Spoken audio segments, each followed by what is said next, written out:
Hello and welcome. My name is Shadow Retro and today I am here with the Inaros Rework setup. And yes, I have turned Inaros into an ability DPS Warframe. So let me paint a story for you. So the Inaros Rework was announced and in the dev stream, Pablo, whatever what Inaros was going to look like. And at first I wasn't exactly excited. It was definitely better. He was definitely going to look like he would be greatly improved than what he was, as Inaros was the worst Warframe in the game. But he didn't look like he was going to go and be like the best Warframe. It wasn't like Hydroid, where Hydroid went from absolutely garbage to absolutely amazing. Inaros was going to go from real bad to pretty okay. But then I remembered something. I remember the augment for Inaros' third ability, which is now his second ability. And I remember that it applies the status effects of your melee weapons on enemies. And I realized that the ability was changing, so instead of just flying enemies around in random locations, it would now group enemies together and keep them in the tornado. Which made me think of gas and electric, and how powerful gas and electric can be with armor stripping and enemies grouped together. And that made me think of Sickening Pulse. And that made me think that if I could get Gas, Electric, and Corrosive on my melee weapon and had my second apply these, and then use Sickening Pulse with 2 Emerald Shards to fully armor strip, and then make a big Gas and Electric proc, Sickening Pulse increases the amount of status procs on enemies already. And I was like, damn. That could be very powerful. That could make Inaros a nuke. And I tried it, and it worked. But I noticed something about it. I noticed that the ability was actually killing enemies even without Sickening Pulse, but not consistently.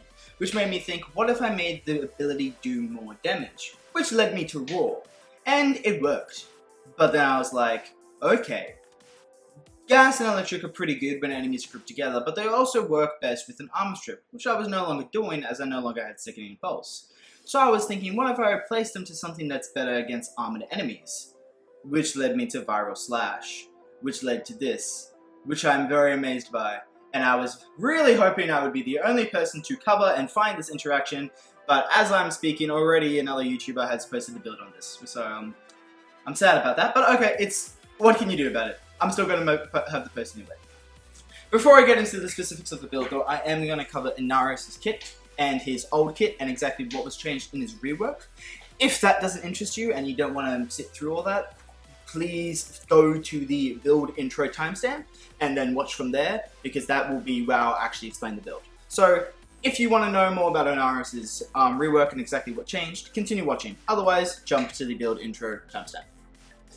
Inaros' passive used to be that when you die, you would get transformed into the sarcophagus. That would then start to leech health off nearby allies.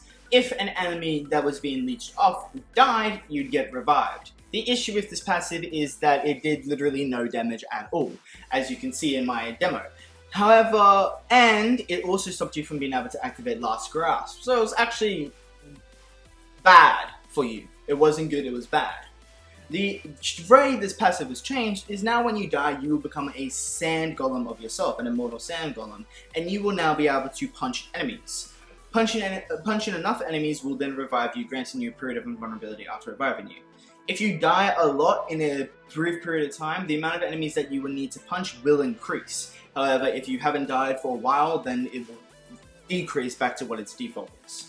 His other passive, where he heals himself on finisher attacks, is as normal. His first ability is basically untouched, which doesn't surprise me. Back in the day, his first ability was his best ability. The difference that was made to it is that now more types of enemies can have finishers on them, basically making it better overall and making finishers as a whole better in the game. But it is really untouched, and unfortunately because of that, it is actually now his worst ability. If you're unsure, what it does is it basically throws sand in enemies' eyes. Enemies that are looking at you will be blinded and opened up to finishes. You will get healed for a portion of the damage enemies take from the sand hit, but more than anything, the most healing you'd get is from the actual finisher kill, thanks to his passive. The original augment for this ability made it so you would send sand golems when you finish a kill them. Now it's changed to sand kavats, which synergizes with Inaros' new 4th ability, and you can summon more Sand Kavats with this augment. That's basically the only reason you'd have it, is that you can summon more Sand Kavats, than you would normally be able to just with his 4th, and it's really not, Sankavats aren't that useful, so there's no real need for this ability. Inaros' new 2nd ability is actually a combination of his old 2nd and old 3rd ability. So before we explain the new 2nd ability, we should explain the old 2nd and old 3rd ability. His old 2nd ability is that he would target one enemy and trap them in sand. After doing this, you would be then able to interact with this enemy, and you would start to heal yourself by leeching off that enemy's health. While you're doing this, you are completely immortal. However, you are also completely animation locked, meaning you can't activate your other abilities, move around, or attack, or literally do anything. And just like Inaros' old passive, the ability did no damage. If you were able to kill an enemy, then that enemy would then summon it as a sand golem. But again, you would need to be sitting there for 10 minutes just to kill a single enemy, so it's not good at all. His old 3rd ability was a tornado that would make you spin around and drain energy. Enemies that were caught in the tornado would be flung in random directions, just ragdolled all around. Again, not very good. Inaros' new 2nd ability, however, is more so the 3rd ability, so it's the tornado, except you're faster when you do the tornado. It doesn't have that energy drain anymore, meaning it's a lot better for energy economy. And it will now group enemies together at the top of the tornado, and so when the tornado deactivates, they'll drop at your feet, which will open them up to ground finishes, which again synergizes with this passive. It also means that you can pull enemies with you in your tornado, kind of similar to how Hydroid's 2nd now works. And also, it will heal you while you're in the tornado form, so having enemies in the tornado will heal you, and you're immortal while you have the tornado active. So you have iframes when the tornado is active. So it takes the healing and the iframes from the 2nd ability, applies that to the 3rd ability, makes the 3rd ability just a lot more user-friendly by making it faster, making it not drain energy, making it group enemies instead of making them fling in random directions, and then makes that his new 2nd ability. The augment for this ability, and that's the star of the show, is, as I already explained, when enemies are in the tornado will apply the status effects of your melee weapons on them. Which was the same as it was before, except now it's a lot more useful, as you can carry enemies with you in the tornado, meaning you can apply status effects much more easier, and also the tornado is just much nicer to use in general. It doesn't have nearly as much of an energy drain, and it's faster and just much better.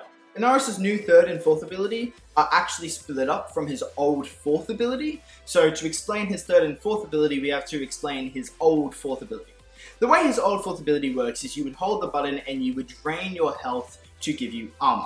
This armor, however, was only 200 armor, no, I think it was 100%, and it didn't scale with power strength. Also, when you were draining the ability, you were stuck. That effect of the 4th ability is now Inaros' new 3rd ability. Activating the ability now will create a new user interface that will tell you exactly how much armor you have. You will also be able to move around when draining armor, which is definitely a big improvement. And the armor buff not only has a higher starting point, it's 350 now, it also scales off power strength. So with my build, I get about 900 armor from this ability. In my demo, you only saw 350, that's because my demo is using an unmodded Inaros. Additionally, it's now been changed, so the old augment for this ability that would make it so every time you would be inflicted with the status effect, instead you would consume some of the armor you got from the ability, and it would be status effect immune, makes it so now you will, that is now inbuilt to the ability. Meaning, as long as you have this ability activated, without any augment, you will be given status immunity. Meaning you're also knockback immunity. It will consume some of your armor whenever you would be hit with a status menu, but you can simply just recast the ability and get all of that back. So it's a lot better now. The new augment for this ability makes it so if you would take lethal damage, you would use some of your armor instead, and you would be given a period of vulnerability, and you won't die. However, I believe it has a 30-second cooldown, basically armor gating. It's not the most effective way of gating, and it's a bit sad that Inaros is still the only Warframe in the game that doesn't have a gating mechanic inbuilt with his kit, like you need an augment to give him gating, but it's definitely a lot better than what he used to have. Back again to his old 4th ability, whenever you had armor, you'd be able to cast the ability again, which would drain some of your armor to send out scarab swarms that would crowd control enemies, and deal 1 tick of corrosive at the end of the ability. Now that is his new 4th ability. It no longer drains your armor, it will also do corrosive damage on every tick, meaning if you have 2 Emerald Shards, it can crowd control enemies. And when enemies are killed while infected by this ability, they will summon Sand Cavats that will then lure the Scarab Swarm to new enemies. So if they're on an enemy and that enemy dies, the Sand Cavat will lure it to a new enemy, so they'll be able to continuously spread to new enemies. Overall, this ability is much better as it gives you armor stripping, it does more damage, it is much more user-friendly as it doesn't drain your armor anymore. It gives you those Sand Cavats, which is a nice little bit of crowd control, but isn't that ultimately that useful? And again, ultimately his rework makes him so his abilities are more usable, he has a lot more utility, he has some crowd control, he has better armor, status immunity, grouping even, but he's nothing like amazing. Like when Hydroid got reworked, Hydroid was amazing. Hydroid isn't Inaros now isn't amazing, but he's also by no means bad. Like, I would say he's more of a B tier Warframe now, so definitely a big improvement to what he was before. Okay, so the way this build works is you basically want to cast your Helmet ability whenever you can, which is Raw. The reason why I'll be using Raw is because it will increase the damage of the actual ability, and it will increase the damage of the status effects that we are applying with the ability. You need the helmet, of course, because otherwise it's not going to work. You want a weapon with a high slash rating, like the Gwendel, and then mod for viral, so there's more slash than anything else, and then more viral than anything other else, because it will also apply the other IPSs of Gwendel. Gwendel Prime I'm using. But it doesn't have to be Gwendel Prime, you could do any weapon with a high slash proc of the IPSs, and then you just run around casting your second, and it's really amazing because when you're in your second, you're immune to damage, and you're grouping enemies together, applying that slash, and you're killing enemies with your second, and that's it. You only really need to cast your third at the start of the match, and then whenever your armor starts to get lower, and then you don't need to cast your fourth whenever. I did Helmet off the first because I think first is the least useful of his abilities now, but you don't need to cast your fourth. You can if you want to have those Sand Cavats to just crowd control enemies as well, just for the fun of it, but you don't need to by any means. And this setup is so relaxed and so chill. I even have it where I'm not using any energy. I have it so no energy cost is happening, which I'm doing through my companion. So I'm killing enemies with my second. While I'm in my second, I'm immune and I move faster than I normally would anyway. And I don't have any energy costs. I have energy, my abilities cost 0 energy. So let's look at the builds. For the build, I do have Archon Energize, but you really don't need Archon Energize. That's a flex slot. You can put on any arcane you want, as you won't be using any energy. Molten Augmented will be very good, as it will give us increased 60% ability strength whenever we get up to 250 kills, which will be pretty easy with this build. And then we have our other ability strength through Blind Range and Transient Fortitude. Adaptation will give us some damage reduction, along with our third ability's extra armor. Hunter Adeline will give us even more damage reduction, not that we will ever need it because we'll be in iframes the entire mission. Plus, if we do run out of energy, we can just sit still and let enemies hit us a bit, and Hunter Adeline will give us all our energy back like immediately because we don't have any shields. Prime Flow for that extra energy, again we don't need this. Prime Continuity because you do want the duration of Sandstorm to last a bit, because it does take a while to proc all the elements of your melee on enemies. So if enemies don't die, it's because you probably weren't able to proc as many status effects as you want on all of them, depending on when they got picked up by the actual ability itself. But that's okay, because you can simply cast again and enemies will die at least by the second cast if they don't die by the first cast. You can see that the status chance does scale of strength, so with Molten Augmented factored in, we will have a 300% status chance for applying the viral and slash on enemies, which is very nice. Vitality here is simply just so we can get all of our armor from our third ability without needing to like get health back. So with his base health alone, you can't reach the full armor from his third ability without needing to get health back. This way you will be able to, plus you'll have some health left over. Aura slot, doesn't matter, run whatever you want. The only other build that matters is the Durga build, and the Durga build doesn't even matter that much. All you need is these 3 mods: Arc Coil, Manifold Bond, and Mystic Bond. Arc Coil is used because it applies every 5 seconds. What it actually does doesn't matter. All you need to know is that it applies a companion ability, and its cooldown is only 5 seconds. Manifold Bond will lower the cooldown of abilities if you kill enemies with more than 3 status effects, which you will, because your second ability will be applying Viral Slash, Puncture, and Impact. So you just... so when you kill enemies, Manifold Bond will lower the cooldown of Arc Coil by 3 seconds for each time you kill an enemy with 3 or more unique status effects, meaning you only need to kill 2 enemies with 3 or more unique status effects, and Arc Coil will trigger again, meaning you can basically spam Arc Coil, which leads us to Mystic Bond. Mystic Bond will give us 1 free ability cast every 5 ability casts of your companion.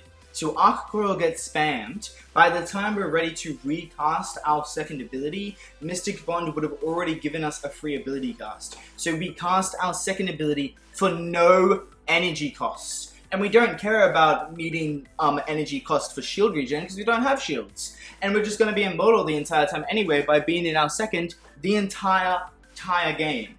Additionally, you will need to use energy if Roar runs out, so then you'll activate Roar first, which will use the Mystic Bond free energy costs, and then your second ability will cost energy because you'll activate it straight after. But that doesn't matter, you'll be sitting on max energy, you'll have more than enough energy you'll need, and that's not even the whole time. Most of the time you'll just be able to get out of your second and then immediately recast your second for no energy cost. All these other mods basically don't matter. Well, Vacuum actually does, because you want Vacuum. This Primed Regen, Enhanced Vitality, Calculated Redirection, Momentumous Bond, that's all just for survivability of your companion.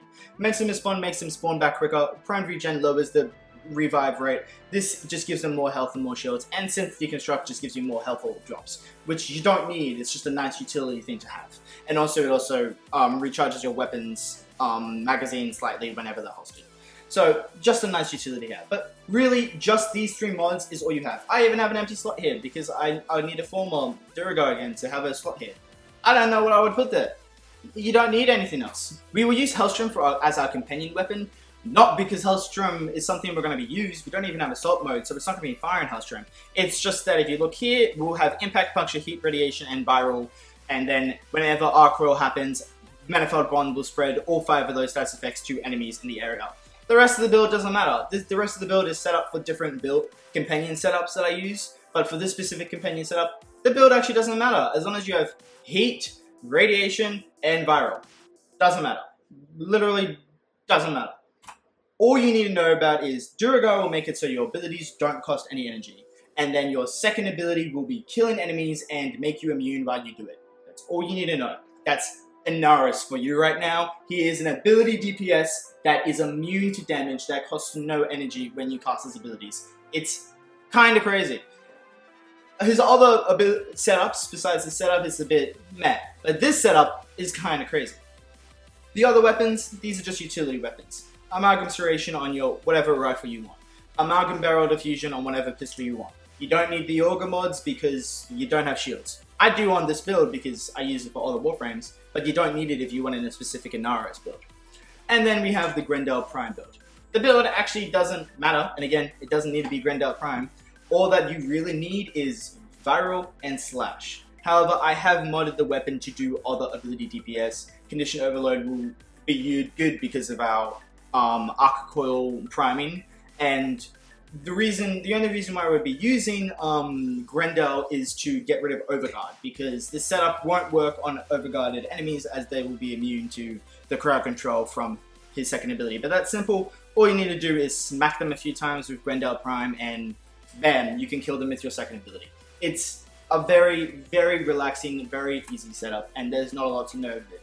With the focus skill, you can run whatever you want. I did Zenorek, that's just because it's my default run. Matarai will give you some more power strength though, which will mean more status priming, so Matarai would probably be the one I'd recommend. If you want knockback resistance, which you don't, because his third ability gives you that, you'd use Inaro, but again, his third ability gives you that. If you want a bit of survivability, which again, you don't, because you're immortal, because you're in your second ability constantly, you use Vazaran. And if you wanted some energy economy, which again, you don't, because your abilities don't cost any energy, you'd use Zenorek. So use Matarai. Matarai makes the most and only sense, really. Actually, it makes so much sense, I'm going to switch to Matarai right now, to give you that extra ability strength on consecutive void stunts.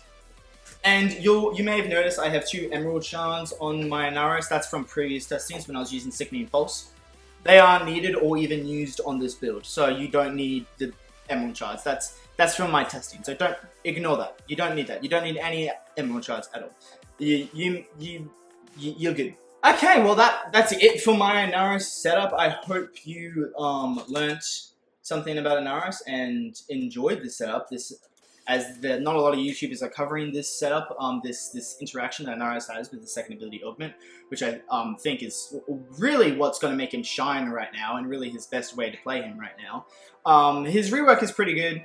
It's definitely a big improvement from what he was. He's nothing amazing right now, but he's definitely a massive improvement from what he was. Definitely a usable frame now. So do check him out if you're interested in checking him out. Now's the best time to check out Inaros ever. And you don't need to use an ability DPS with him. You can use like a weapon, just a generic weapon setup with him if you wanted, and crowd control enemies with his abilities, whatever. I hope the first portion of the video was informative when I covered the exact what's changed with abilities, and I hope you enjoyed and liked the ability setup that I have going, as it's very cool and it's quite fun. It's kind of like what Caliban should have been with his first ability in a way. So yeah, if you liked the video, and more importantly if you learnt something from this video, do leave a like and a subscribe, and maybe check out some of my other stuff. I have a Discord for my Warframe clan if you want an invite to the clan and jump into the Discord, or if you just want to hang out with some cool people, jump into the Discord as well. I also have a Let's Play channel where I just play random games, so you can go check that out. And I have an Instagram and a TikTok for this YouTube video as well, where I do some announcements and post some like TikTok / Reels / YouTube Shorts, whatever the hell you call them. All of that will be in the description below, so if you're interested in that, please do check it out. And until next time, bye bye.